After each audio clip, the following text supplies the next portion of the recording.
Hello all, I'm Marin. Welcome to another reading vlog.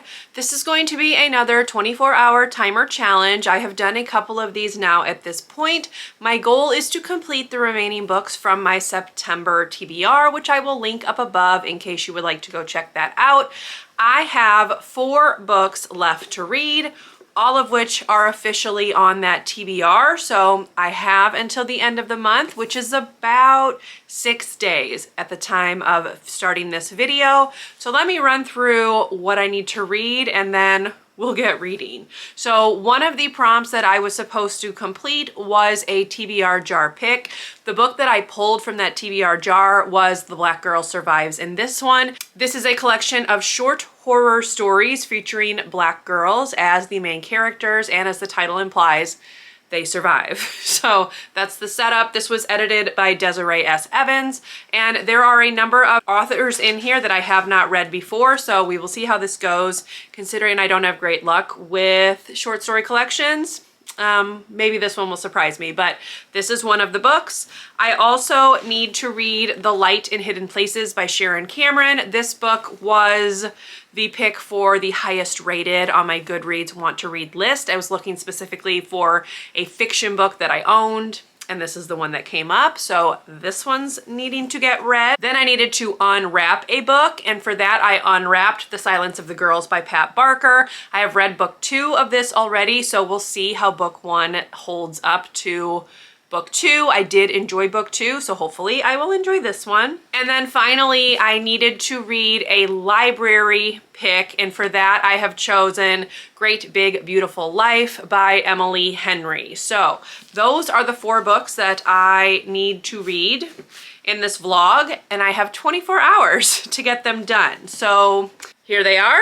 Let's get reading. All right, all, I am currently at 2 hours and 32 minutes of reading. Last night, I did start reading the first 4 stories in The Black Girl Survives in this one. This is a short story collection of horror stories. It's edited by Desiree S. Evans and Sarisa J. I think Fennel. The font is a little hard to read. And I think of the 4 that I've read so far, I liked the very first one the best. I would give that one 5 stars. I thought that it was extremely well written, a nice way to kick off the anthology. It's called Harvesters, and it is by L.L. McKinney, who is not an author that I have read before.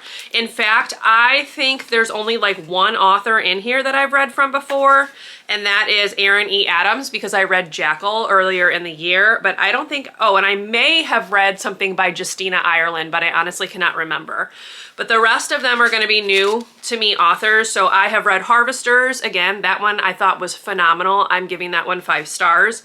Then I read Welcome Back to the Cosmos by Courtney Nash. That one I would put at kind of a 3.5. It was set in space and I liked it, but it didn't have like the creep factor that the first one did. The third one was called Ghost Light. That one was by Aaron E. Adams, who again, I've read from before. That one I would give, I guess, a 4. I liked that one. And then the last one that I just read was The Brides of Devil's Bayou, which is by Desiree S. Evans, and that one I think I'd put at a 3.5 as well. So those are my initial ratings, but I did read this for about, it was probably like an hour and 45 minutes that I worked on this last night to get those 4 stories read. So my goal is to do like 4 stories per day and have this done in 4 days. And then I will just add that time onto the timer challenge, obviously. So this morning I did start listening to The Light in Hidden Places by Sharon Cameron. This book is the one that came out of my TBR jar. If you watched my TBR video for September, I'll link that up above. This was what I pulled. No, this was highest rated, my bad. This was highest rated. So I have high hopes for this. I have liked books by her before. This one is a historical fiction. It is set in 1943 in Poland. So we are right in the height of World War II. And it is about Stefania, who is hiding 13 Jews in her home during the war. So that's kind of the setup for this. We are just now getting to know her, and the start of the invasion of Poland has just happened. So the family that she has been working for and living with is being forced into a ghetto. So that is where we are. But so far I'm liking it. Again, not very far. I'm on chapter 6. So yes, my hope, even though this is a long audiobook, I'm hoping that I can get this done in a couple days, but we're gonna have to see how it goes. Obviously, I think the audio, when I calculated it out, is gonna take me about 10 hours to finish. So that's gonna eat up a pretty good chunk of time on this timer challenge, but that's okay. I do need to get this one read, and it has been on my shelf for a little while. So going good so far. I always like World War II historical fiction, so we will see if that continues, and I enjoy this one. So I think the next time I talk to you about this one, I will go ahead and give you an update at like the 50% mark to let you know thoughts then, and then I'll probably do another update once it's done. But that is what I've started listening to this morning, and then again, I am also working on The Black Girl Survives in this one. So that's what I have. I will chat with you later on, probably with some updates on the next set of stories in here. That's probably when you'll see me next, so see you then. Hello all, let's do a quick timer check-in. So I am at 9 hours and 3 minutes. I am almost done with The Light in Hidden Places. I am currently on page 329, and that is 84% according to the audiobook, but I think there might be something additional like on the end of this because I have very little left. So this will be done today, and I will be able to give you full thoughts. I did not realize when I first picked this up, this is based on a true story, a true person whose name is Stefania Pogorski, I think is the last name. It's not on here, but she saved 13 Jews during the Holocaust by hiding them in her attic. And this is basically the story of how that all came to be. So she went to a city nearby her farm where she grew up, where she started working for a Jewish family. And then as Germany invaded Poland, of course, her Jewish family was sent into the ghetto, and she remained in the apartment where they had lived and tried to help them as best she could by passing them food and things like that through either the ghetto fence or to one of the sons who was walking back and forth to a factory job. And then obviously as the ghettos were being liquidated, she takes in 2 of the members of the family and then other people that the family knew, and she is hiding them in her attic. So we are almost at the end. Something big has just gone down, and we're gonna see kind of the fallout of that. But this book has like 377 pages. So I am almost done because I am on 329. So again, this will be finished today. There are pictures of Stefania in the back along with her little sister Helena, who was also assisting with hiding the Jewish people in their attic. And yeah, I'm enjoying it so far. There was a part probably a couple chapters ago that kind of made me tear up a little bit. I tend to really like World War II based historical fiction, but this is actually basically a biography. It's telling about her real life and the things that she really did. And I believe the author interviewed, I don't know if she was able to interview her or like members of her family. I'm not really sure, but I am enjoying it so far, and I will give you a final rating once this is finished. But yes, going well so far. I have not done any more reading on The Black Girl Survives in this one, so I'm hoping to pick that back up tonight after this one is done. And I still have like 2 other books that I need to hopefully get through in this 24 hours because we are running into the end of the month. So I will let you know what I'm gonna read next once this is done, but this is going well, and I will let you know full thoughts when I finish. Hello all, I have finished The Light in Hidden Places, and I am going to give this 4 stars. It feels kind of weird to give like a true story 4 stars, but for me, there was something a little bit lacking in the emotional impact department, which also sounds weird to say considering the subject matter. I liked this book a lot. I would recommend it, but I think because maybe this was written for a YA audience, maybe that's why it didn't hit me as hard. I'm not really sure. The audiobook is narrated by a Polish woman, so I really like how I was able to hear how names and places were meant to be pronounced. and would be pronounced in Poland. So I really liked her. Her accent was obviously authentic as well. So the audiobook's well done. There was just something lacking a bit for me with the story. And I did appreciate the author's note and the interview with the narrator, which is obviously only on the audiobook, because it gives you a little bit of background into how she got the idea to write this story and the research that went into it. The author, Sharon Cameron, did get a chance to meet Stefania right before she passed away. However, in her latter years, she was suffering from dementia, so she didn't ever really get to interview her about everything that was going down, and Stefania didn't really understand who she was talking to, which is a shame, obviously, because she was suffering from dementia. So she kind of goes through that in the author's note. There are some real pictures from, you know, their lives, and I appreciated looking at that. Historical artifacts are always very interesting to me. This is one of the interviews, I think, that is a part of the U.S. Holocaust Museum in Washington, D.C., which is how Sharon Cameron stumbled upon the story. But I really did like it. It just wasn't a 5-star. So would highly recommend. It is extremely well done. Some of it has been fictionalized because she was basically basing the story off of journals and other interviews and things like that. She never actually got a chance to speak with her directly because of her dementia. So keep that in mind if you're gonna read it, but I did really like this and would recommend it. I just personally found that it's a 4-star, not a 5-star. I hope all that makes sense. Anyway, so this is done. I also started Great Big Beautiful Life by Emily Henry. I am currently on chapter 9. So I'm this far into it. That is page 88. I started listening to it on audio a little bit yesterday after I finished The Light and Hidden Places, but then I had to turn the audio off because of some of the stuff that I was trying to do at work. I needed to be able to focus on it and not have audio, you know, running in the background. But let's go ahead and do a timer check-in. So right now I am at 12 hours and 31 minutes. So I am officially at the halfway point, a little over the halfway point for this vlog.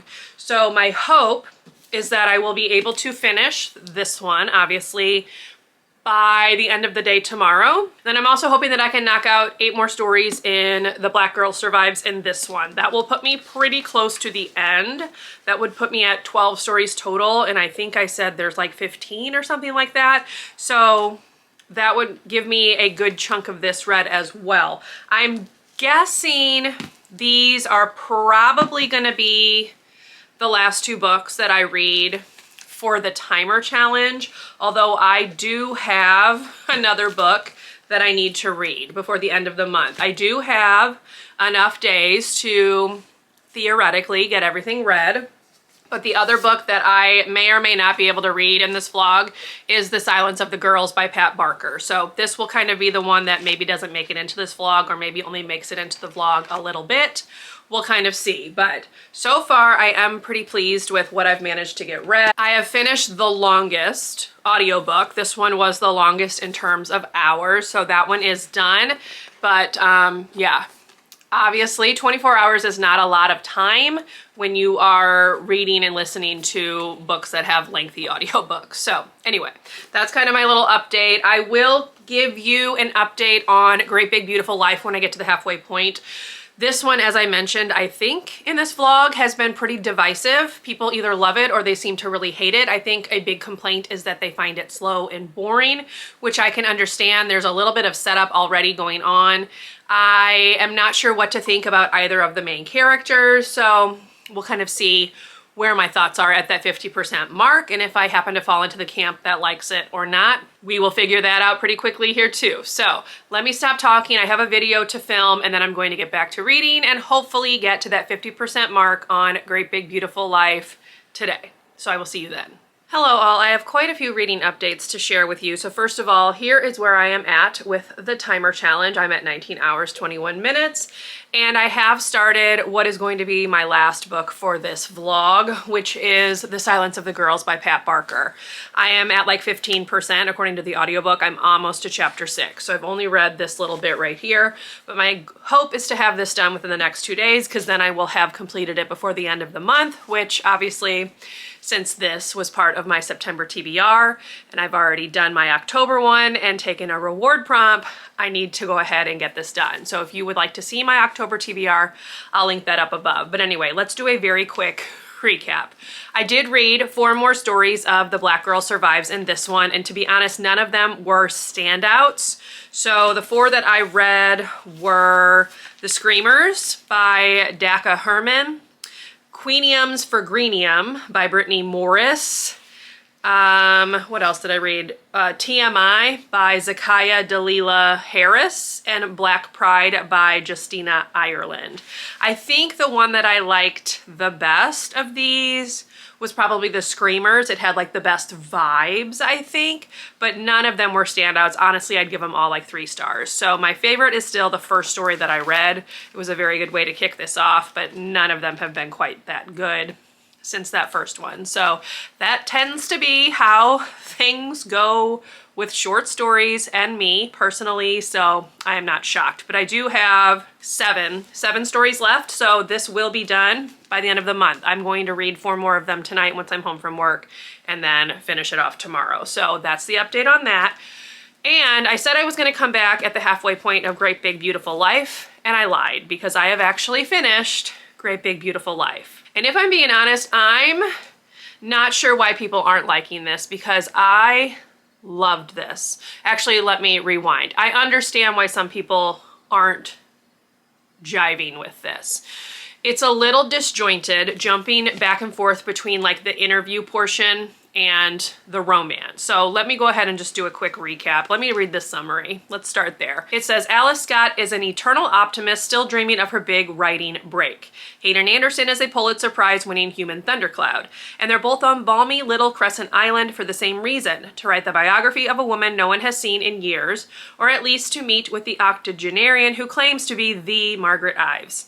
Tragic heiress, former tabloid princess, and daughter of one of the most storied and scandalous families of the 20th century. So that's kind of the setup. Hayden and Alice are competing to become the biographer for this famous woman who no one has seen in like 20 years. Alice tracked her down through some clues on like a message board, and she is definitely not as, that was my cat, prominent of a writer as Hayden. So she is kind of fighting for this job with someone who has already written an award-winning biography of a famous person. So that's kind of the setup. This has vibes of The 7 Husbands of Evelyn Hugo, and that's definitely where I personally think she got some inspiration for the like interview portions. So because we keep jumping between her interview with Margaret and getting Margaret's backstory and then jumping to the romance, it can be a little disjointed. The audiobook does a good job of kind of smoothing out anything that would be a little bit jarring, I think, if you were reading physically. So points to the audio for that. But I really liked this. This was not what I was expecting from Emily Henry, which, to be fair, that's what everyone keeps saying. This is a little bit more literary fiction. It's also longer. Like, this is a longer book than she usually writes, and I think she delved into a few things that she's not tackled before. This is also a little bit more spicy than previous Emily Henrys that I have read, but they don't have actual sex until pretty far into the book, like past the halfway point. So I want to kind of mention that as well. There's like little bits of spice that don't quite go all the way, if you will, that I found interesting because she doesn't normally do that either, or at least not in the books that I've read.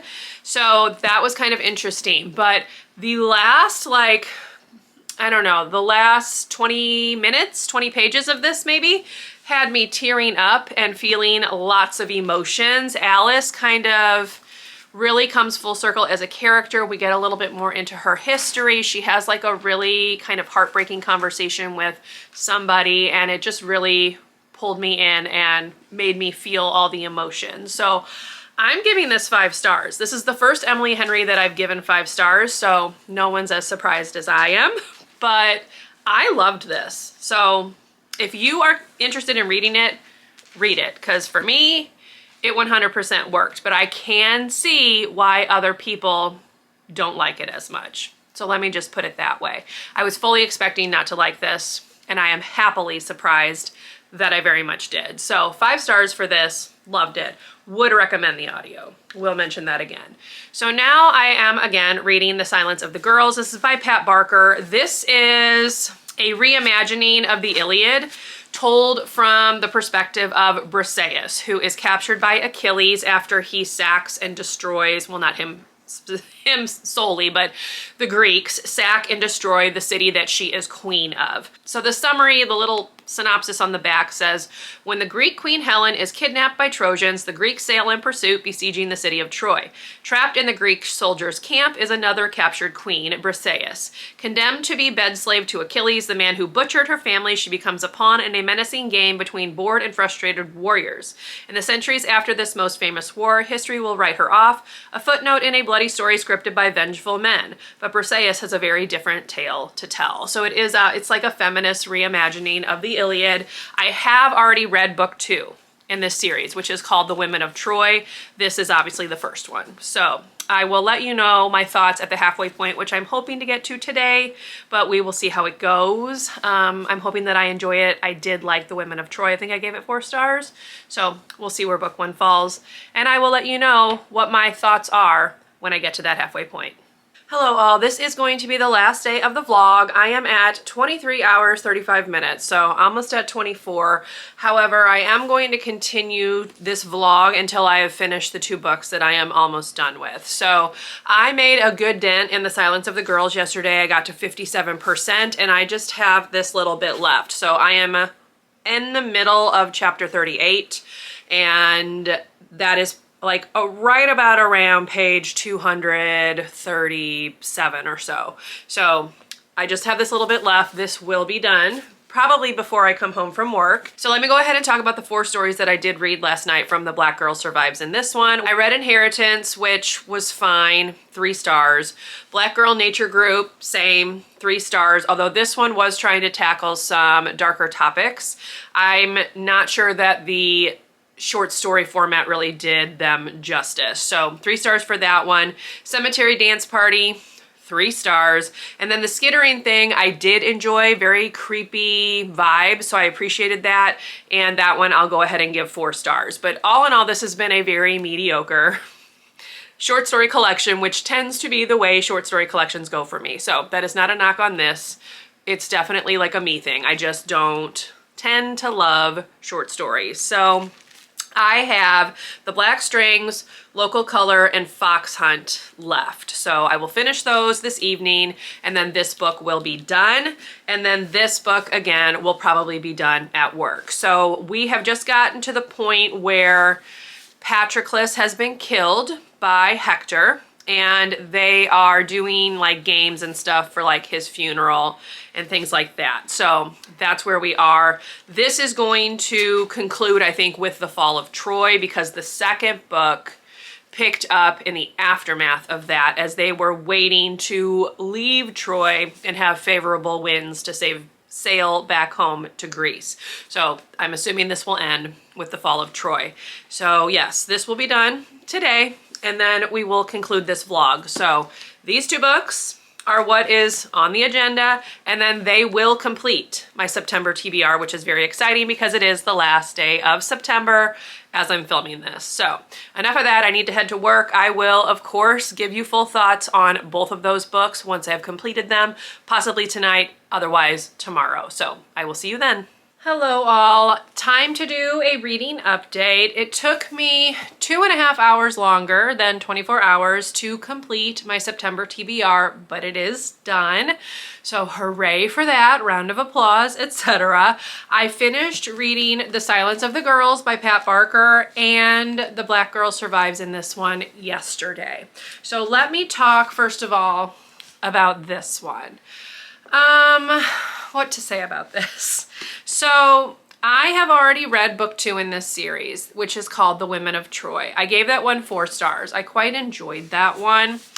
There was something a bit lacking about this one, and I think my issue is the POV from Achilles that comes in like midway through-ish the book. Now, we had male POVs in The Women of Troy as well, but there was just something about this story, this book, that I didn't enjoy as much. There's a line at the very end where Briseis is kind of thinking over things and what is going to happen in the future. So this book does end with the fall of Troy.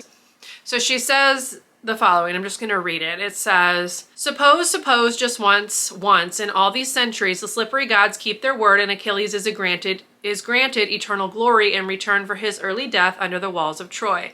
What will they make of us, the people of those unimaginably distant times? One thing I do know, they won't want the brutal reality of conquest and slavery. They won't want to be told about the massacres of men and boys, the enslavement of women and girls. They won't want to know we were living in a rape camp. No, they'll go for something altogether softer. A love story, perhaps. I just hope they manage to work out who the lovers were. His story, his, not mine. It ends at his grave. So she's talking about the fact that ultimately people are going to focus on Achilles, which is precisely what has happened. But that's also what this book did. And I don't know if that was intentional or not. She does go on to say, now my own story can begin, which I would agree is what happens with the Women of Troy. Not just her story, but other women as well do feature more prominently than this book. But considering that this is called The Silence of the Girls, I just expected more to be focused on the girls and not as much on Achilles. I felt like his POV kind of really took over and overshadowed things. So just wasn't my favorite. Again, there are male POVs in the second book, but for some reason I just enjoyed those a little bit more. I'm not really sure why. I did vlog that book though, so I will link that up above if I can find it. But I did like that one ultimately more than this one. This one I'm gonna go ahead and just give 3 stars. I thought it was just fine. Now, this was also disappointing. I knew going in that I am most likely not the target audience for this. One, this is a YA book, but I don't have great luck with short stories. I've talked about that at length. And upon finishing this, there were only 2 stories in this entire collection of 15 that stood out to me. That was the first story that I already mentioned, which was Harvesters by L.L. McKinney. And then the other one was The Skittering Thing by Monica Brashears, I think is how it was pronounced. That's it. The rest of them were very run-of-the-mill 2 or 3 star short stories. And ultimately, I found this collection to be pretty mediocre, if I am being honest. I appreciate what they were trying to do. It is not very often that we get Black girls as main characters, and we also don't get Black girls succeeding and being the heroine of the story. And that is what they were attempting to do in this book, all of these different short stories. This is also the case where sometimes there was like horror in terms of what we think of as horror, but also sometimes stories in which the horror is the reality that we live in and the things that we have to deal with. Okay, so it's kind of a toss-up. I wanted more creep, more scare, more that kind of horror, and I didn't get it. I just felt, again, like these were very mediocre 2 and 3 star stories. I'm going to give the collection 3 stars because I appreciate what it was trying to do, but it just didn't work for me. So that means that we end the vlog on a bit of a down note because both of these wound up being 3 stars, but I did have a 5 star with Great Big Beautiful Life. No one was more surprised than me. And then also a 4 star for The Light in Hidden Places. So ultimately these 3 weren't what I was wanting them to be because I really thought this one had the chance to be a 5 star. It's compared a lot to Ruta Sepetys, and I've given a lot of her books 5 stars, but that just wasn't the case. So that's all right. I did complete my September TBR, which was the goal of this vlog. I did read 4 books, and now I can take 2 of these back to the library and move on to new things. So that is going to conclude this vlog. I hope you enjoyed. If you did, please leave me a thumbs up. Consider subscribing to my channel if you would like to see more from me. If you made it to the end of this video and would like to leave an emoji to show that you were here, you can leave me the book stack emoji for the books that I managed to read in 24 hours plus 2.5. And I will see you in my next video. Bye, everyone.